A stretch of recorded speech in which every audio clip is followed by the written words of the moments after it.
Hello, and welcome to another Project Catalyst conversation with me, Kim Clyden. What qualities allow entrepreneurs, innovators, and inventors to step away from conventional thinking and take a new approach? Could it be their perception of risk, their self-determination, or is it merely necessity? Project Catalyst growers have led the way in adopting new processes, adapting farm implements, changing the way they think about sustainability and the environment they farm in. Les Robinson, creator of Changeology, a knowledge base, theory and process for designing change efforts, believes if you want to influence any type of change, you must collaboratively create solutions that address the real needs. Les, you're working with farm sustainability programs. Why are you so passionate about change processes? I used to be a social marketer working for a little social marketing agency in Sydney, and we would run campaigns getting people to not smoke in front of the kids or recycle their waste better and so on. And after a while I wondered, why do I think that running advertising campaigns does anything? Why would that work to influence people's behaviour? And I was pretty sure that advertising never got me to change my behaviour, so why was I doing it?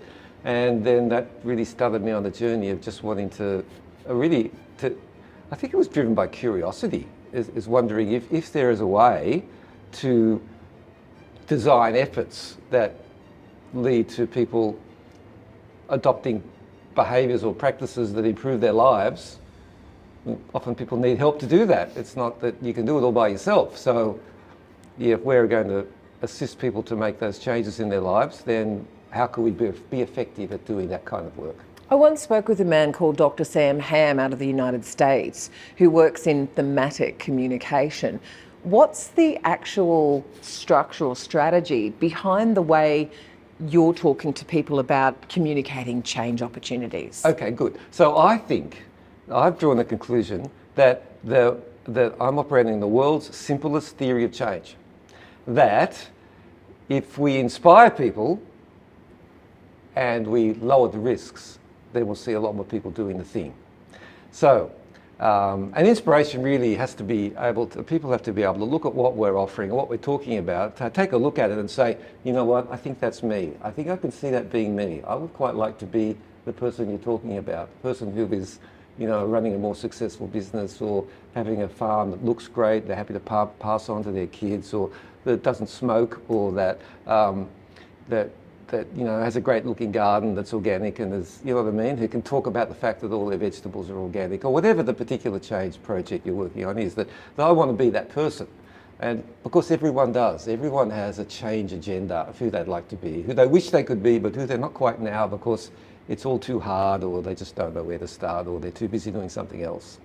So everyone has a personal change agenda. So if our project can look like it's an answer to that, that's a big tick. But all by itself, that's not what makes change happen. What makes change happen is that the risks of action are lowered. That it looks like I could pull off that change and be successful, look good, without costing me too much for the rest of my life, the rest of my business. That I can, I could adopt tree barriers to reduce erosion on my grazing property. And that I could do that, but it would fit into my business practices without risking anything else. So is that practice something that is adoptable? And then, even with an adoptable practice, I'm going to really feel I have to manage the risks of it. And it's very hard to talk people into perceiving lower risks, but there's some things that we can do in a really systematic way that make a difference. And one is, can we let people become familiar with what's involved? Can they see another landholder managing their erosion in this way? Can they talk to that landholder about what they did? Could they go and touch and feel a new technology to do with irrigation or so on? So that familiarity, remember that the biggest reason people are frightened of change is that change is the unknown. So can we make the change known? It's probably the single biggest thing we can do to lower the fears of change, is to put it into the world of the known, where people feel that they can be in charge of what's involved and not stuff it up and look bad or suffer some kind of loss. And that's one thing. That's a huge thing that can make a difference to the likelihood that people will adopt a new practice. The other one is, do they feel in control? Is this imposed? People hate imposed things. They really hate it, and they will push back hard against anything that's imposed. So is this completely voluntary? And am I in charge of how, when, where, and whether, and who with I do the thing? Are these my choices? So the more people feel in control, the less frightened they're going to be of a process. And then the other really important factor is the voices of similar people. So can they hear the voice of a person who's not a celebrity or a rock star or a superb performer who knows exactly how to do this particular action, but rather a humble person like themselves who is struggling like themselves in trying to figure out how to, let's say, improve their property, and who they can talk to, and they can see the way that person's learning and struggling themselves to learn how to implement these new practices, and that they can share with each other what's involved. And that's the ideal kind of role model, is a similar person. Considering a lot of the change in farming is regulated now by government and heavily implemented through various programs, how do you think the way we communicate that change adoption, particularly in farming, could be better delivered? Well, regulation is its own worst enemy. It is, because as soon as people have no control and no choice, they're going to find ways to circumvent and push back and resist, and that's just human nature. We can't expect anything else. The way the government chooses regulation and enforcement as their first option of so many things it's ridiculous and counterproductive, self-destructive. You get more of the wrong thing. And you get perfectly reasonable human beings wanting to do more of the wrong thing just in order to feel like they're in charge of their lives. So it's a last resort, and it should never be the first resort. If it is a resort, then it has to be one that's in a velvet glove, so that the government will pour in the aid and the assistance and the resources and the one-on-one relationship that's needed for people to feel that they can do that thing. Because if they don't feel they can do it, all the pressure in the world is just going to cause more and more resistance. Should they be able to feel a connection to the change they're making as well? I mean, there's many reasons people will alter behaviour, including commerce, culture, conservation, or even community. So, how can we start, I suppose, implementing more positive messages around change? Well, I would say that we shouldn't be putting out the messages. Change should be communicated by ordinary, similar people. So if you're talking to cane farmers, the change should be communicated by other cane farmers, and not rock star cane farmers, but just ordinary, Joe Blow cane farmers who aren't any particularly different to anyone else, but they've had a go of the new practice. They think it's doable. They're happy to explain how they did it, and often that's all that's involved. We make it too hard, and we use the wrong methods and we use the wrong voices to communicate. What are the right voices and what are the right methods when you're going about? Today you had a room full of people who are implementing some sort of program or project within the environmental/agricultural space. So what did you learn from them today? Oh, I'll tell you what I did learn. It was wonderful. It was the session where we were role-playing running workshops, and we role-played, not being the facilitator or the expert at the workshop, but some of us role-played being the ordinary farmer who stands up and speaks at the workshop and is happy to talk about the positive thing they've done on their property. And it was, even though people were just role-playing, the voice that they brought to that, where they were able to say, yes, I didn't think this was a good idea, I wasn't really in favour of it, it looked like a whole lot of trouble to go to, but then, I thought I would give it a go on a bit of my property, and after a couple of years, I'm really seeing the results now, and I think this is the way we all should be going. And I think we're making too big a deal about how hard it is. I think it's eminently possible for us to do this, and they would never use the word eminently, by the way. And even though it's just a role play, those voices were the biggest, most powerful voices in that whole role play. It was as if they were channeling the landholder themselves, and they're the voice you listen to, the voice of someone who is authentically living the life of the people we're trying to change. When we look at the civilized world or any part of the world, if we look at the globe as a whole, why is it so important for us as human beings who are so change averse to embrace change and work towards a better future? Look, I actually don't think people mind change. You particularly talk about landholders, and it's all change. Almost all of them have adopted, if they think about what's happened in the last 10 years or so, everyone on the land has adopted a whole pile of change. And it's nothing to do with age either. There's a lot of landowners are in their 60s now, but they're great change makers. They have to be, or they wouldn't still be in business. And so it's not about that. It's about the change being hard to do, imposed from outside, not properly explained, and being someone else's idea. So if the change comes from the people themselves and their own community, it's their idea.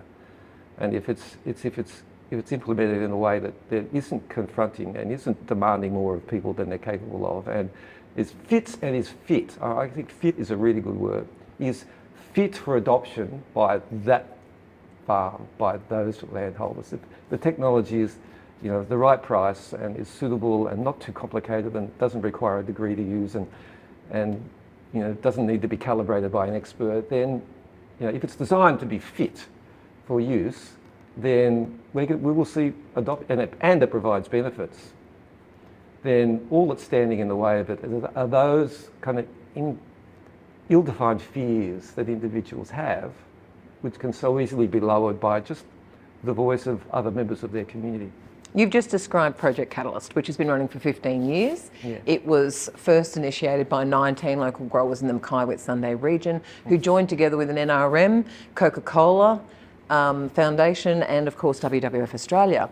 Now, this is probably one of the most unique partnerships I've ever heard of with an environmental organisation, an end user of a sugar product and the sugar growers themselves. Wow. But basically, you've just given that delivery of what they encompass. How do you think we could magnify something like that? I mean, in the past 15 years, we've gone from 19 to 130, 150 growers. The government changed the direction of funding from innovation to broader adoption because obviously we have to get more growers taking up those types of practices. They're the hardest audience to reach. So how do you actually influence a grower to become part of a movement like that? Oh, it's hard. Well, it's hard. The big problem is that most growers won't come to a workshop, and they won't come to something where they can really hear each other's voices. So, all right. What I recommend is that I have this concept called the "I can do that" moment, and it's where you see a depiction of the specific action that you want someone to do. So we want someone to do, to manage erosion differently on their property. What does that break down to in terms of the physical actions that a landholder has to do? And can we find a pivotal physical action that can be depicted in a 20-second video so that they can look at it, so an outsider or an unexposed landholder could look at that and go, heck, you know what? I think I could do that. So can we create I can do that moments? Can we break everything into I can do that moments that can be spread far and wide by all the communication media that exists now, so that people who don't come to workshops can look at what's involved and go, hey, you know what? I think I could do that. Now there's a big effort involved, an intellectual effort involved in doing that, because authorities and scientists never want to break things down so they're that simple. They make them complicated. They make them perfect. But that's not how it's ever going to, things are never adopted like that in practice. They're only adopted one little bit at a time. So let's just look at the learning curve involved and start people on a journey by promoting simple little things that people could do that could start them on their journey. The first step. The first pivotal step that puts them firmly on a journey where they're in charge. Well, often I hear from growers, particularly, and farmers all over, even graziers, that they learn from seeing something over the fence or speaking to someone at the pub or Yeah. hearing about something on ABC Landline. Yeah. Unfortunately, because of the age of growers, they're not all on social media. So this also creates a bit of a barrier to communicating with your select audience. And I'm wondering if you've had any insight through working with these groups as to how they're connecting, with this select group of people that they're working with in Change. Listen, I'm not so sure that people aren't connected to social media anymore. Seriously, I mean, the main, as far as I can tell, the main age group of Facebook is people in their 60s nowadays. I don't think the number of landowners who don't have a mobile phone in their pocket that they scroll through and look at stuff, it must be vanishingly small nowadays, and really only apply to people who don't have physical contact. I think that anyone who's running a property nowadays is quite tech savvy, and we're not giving them their due for being tech savvy. I ran a workshop the other day, and one of the participants in the workshop was sitting in a header. They were fully participating in the workshop from the cabin of a header. So, it's like, I think that we're so enabled by technology, and even if a proportion of people aren't, they're a relatively small proportion of the whole target population. We can still make lots and lots of change, and then they can talk to people, they can talk to their neighbours. Fantastic. Yeah. Let's look into the future now. I know this is difficult because we don't have a crystal ball with us.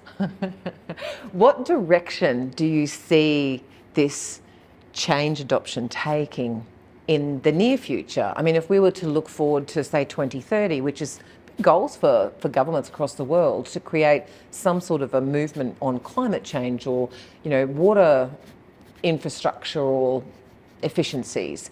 How do you think we're going to get there?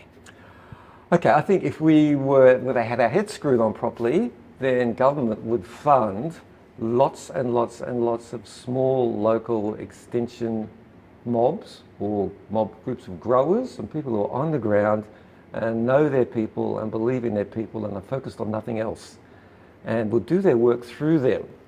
They wouldn't do their work through government departments. They wouldn't do their work through big organisations. They would try to work at that scale, where there's virtually, one-on-one relationships are possible. And relationships can be built with people.